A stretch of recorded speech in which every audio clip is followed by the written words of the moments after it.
Assalamu alaikum সবাইকে. This is Triple Utopia. Myself is Yahya Siam.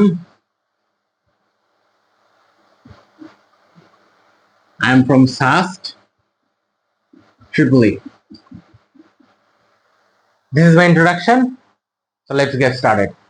আজকে আমার topic হচ্ছে কারশফ এর দুইটা ল. একটা হচ্ছে KCL and the another one is KVL. So the easier law is KCL and that's why it's called the first law of Kirchhoff. তো প্রথম যদি KCL দিয়ে শুরু করি, KCL হচ্ছে মূলত একটা সার্কিটের একটা জাংশন বলেন বা নোড বলেন, একটা নোডই বলেন, ওই একটা নোডের মধ্যে মোট যতটুকু কারেন্ট ঢুকবে আর যতটুকু কারেন্ট বের হবে দুটো সমান। বা এটার এইভাবে বলে যে একটা নোডের মধ্যে যতটুকু কারেন্ট ঢুকতেছে ওগুলা বীজগাণিতিক যোগফল শূন্য। আচ্ছা, প্রথমে কথা শুনলে বুঝবেন না, দেখেন এটা ধরেন একটা ব্যাটারি, এটা একটা সার্কিট, একটা রেজিস্ট্যান্স, এটা এরকম আছে, এরকম এখানে ধরেন আরেকটা ব্যাটারি এরকম। আচ্ছা, সো আমরা ধরে নিলাম যে এই লাইনের যে কারেন্ট এটা হচ্ছে I1, এখানে ধরেন একটা রোধ দিলাম আমি, this is I2 and this is I3। So আমরা সবাই পানির পাইপের সাথে পরিচিত। তো যদি দুইটা পাইপ এরকম হয় যে একটা পাইপ দিয়ে এদিক দিয়ে পানি ঢুকতেছে, দিস ইজ ওয়াটার, আর এদিক দিয়ে আরেকটা পাইপ আছে, এদিক দিয়ে একটা পানি ঢুকতেছে এটা। তো এই দুইটা পাইপ দিয়ে যদি পানি ঢুকে আর এদিক দিয়ে যদি আমার একটাই মাত্র পাইপ থাকে, সো ইটস ভেরি নর্মাল যে এই দুই পাইপের পানির পুরোটাই কিন্তু এদিক দিয়ে বের হবে। আমি আবার এটা এভাবে বলতে পারি যে এই দুইটা পাইপ দিয়ে যতটুকু পানি ঢুকছে এই পাইপ দিয়ে ঠিক ততটুকু পানি বের হবে, কারণ এই দিক দিয়ে কিন্তু পানি আর লিক হওয়ার জায়গা নাই। সেম ঘটনা এখানে ঘটবে।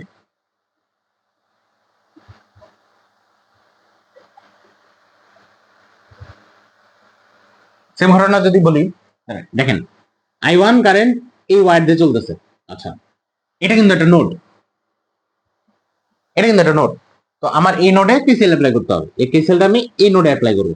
আচ্ছা, দেখেন এই নোডের মধ্যে আমি ধরে নিব যে যে সকল কারেন্ট ঢুকতেছে ওগুলো প্লাস আর যেখান থেকে কারেন্ট বের যাচ্ছে ওগুলো হচ্ছে মাইনাস। তো এই নোডের মধ্যে কারেন্ট ঢুকতেছে কোনটা? কারেন্ট ঢুকতেছে I1, তো I1 আমার প্লাস, শেষ। এখন এই নোড থেকে কারেন্ট বের হচ্ছে কোনটা? I2 বের হয়ে যাচ্ছে, তো I2 মাইনাস। আর এই নোড থেকে I3 কারেন্টটা বের হয়ে যাচ্ছে, তো I3 ও কিন্তু মাইনাস।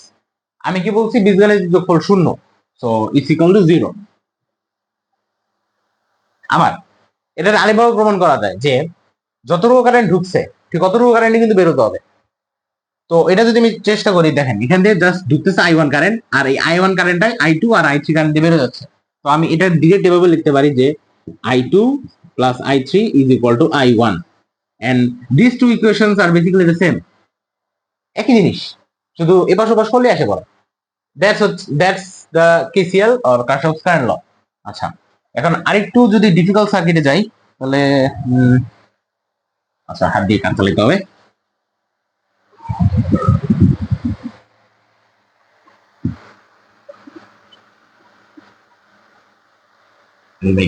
মুছে ফেলাইছি।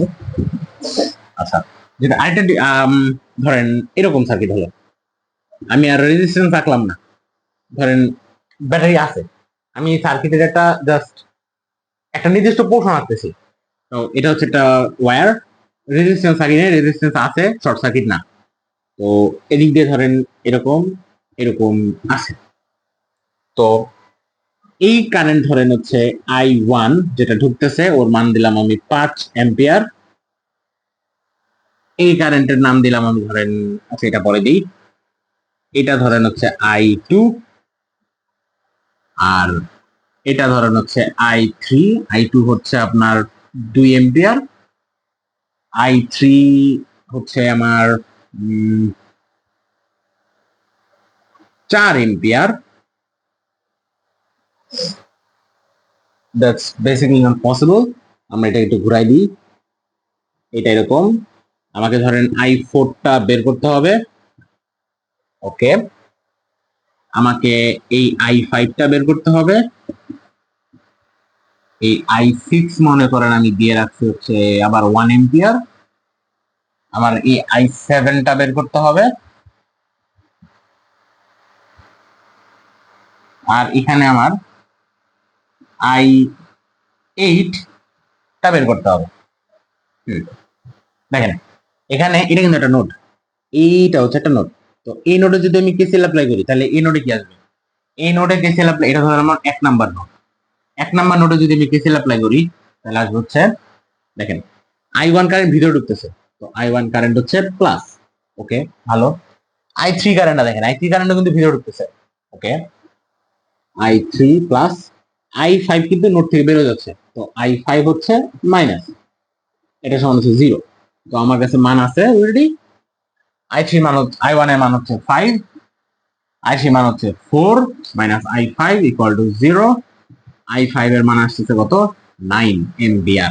এই হচ্ছে আমার একটা আনসার। তো i5 এর মান আমি এখানে লিখে দিলাম 9। এরপর আমাকে বলছে যে i7 ইকুয়াল টু হোয়াট। i7টা দেখেন, i7 হচ্ছে এরকম। i7 কি? এখানে এটা কিন্তু একটা নোড, এটা একটা নোড, এই নোড থেকে i7 বেরো যাচ্ছে, i7 মাইনাস, i6 নোডে ঢুকতেছে, i6 হচ্ছে প্লাস, i5 নোডে ঢুকতেছে, i5 কিন্তু প্লাস, সমান 0। তো আমার i7 বের করতে বলছে, i7 হচ্ছে তাহলে i5 প্লাস i6, এটা কি আসবে? i5 এর মান হচ্ছে 9 এম্পিয়ার, i6 হচ্ছে কত? 1 এম্পিয়ার, ইটস 10 এম্পিয়ার। ওকে, আমার i7 done, i7 is 10 ampere. ওকে গেল। দেন আমার আসে হচ্ছে এইটা, আমরা i4টা বের করার ট্রাই করি। i4 এটা কিন্তু একটা নোড, এই যে এটা একটা নোড, এটা যদি নোড হয় তাহলে i4টা কি নোডে ঢুকতেছে, আমি ধরছি এটা প্লাস, i3 নোড থেকে বেরো যাচ্ছে, i3টা মাইনাস, i2টা নোডে ঢুকতেছে, এটা i2টাও প্লাস, সমান 0। আমার কি i4টা বের করতে বলছে, তাহলে i4 সমান কত? i4 সমান হচ্ছে i3 মাইনাস i2। দেখেন তাহলে i3 মান কত? i3 মান হচ্ছে 4, i2 মান কত? i2 মান হচ্ছে 2, ইটস 2 এম্পিয়ার। এর একটা আনসার ডান। আর ও পাশে একটা i8 থাকে, আই ডোন্ট থিঙ্ক এখানে দেখা যাচ্ছে। তো আমি এটা এখানে দিই, বা এটা মুছে নিই, এখানে যাবো।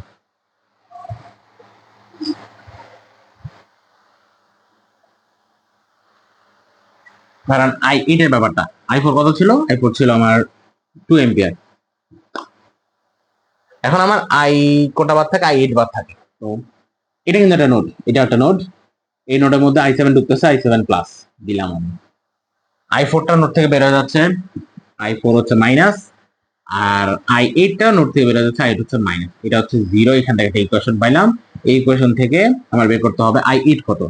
i8 সমান হচ্ছে i7 minus i4 is equal to হবে, i7 কত? 10, i4 কত?